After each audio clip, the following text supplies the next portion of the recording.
Oh, and one more thing about answering questions in interviews. Don't come up with one more thing at the end of the interview.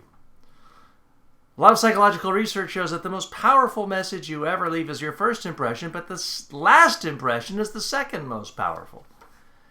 And sometimes a reporter will say, anything you want to add? Anything we forgot to ask? And people say, oh yeah, this is one other thing.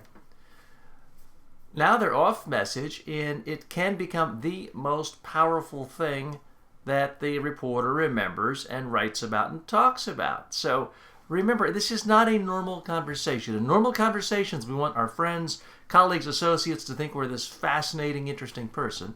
Sure, we want reporters to think that about us too, but you have to be more disciplined.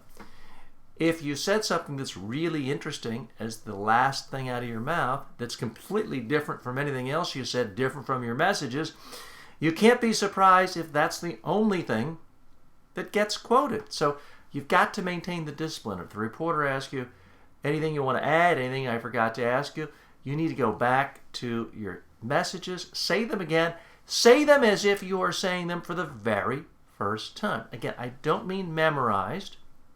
I don't mean the same order. I don't mean word for word, but hit your same 3 messages again, one last time. If that reporter asks you anything you want to add, anything you forgot to ask, hit your messages again. Don't come up with something new. Otherwise, you run the risk of stepping on your own message.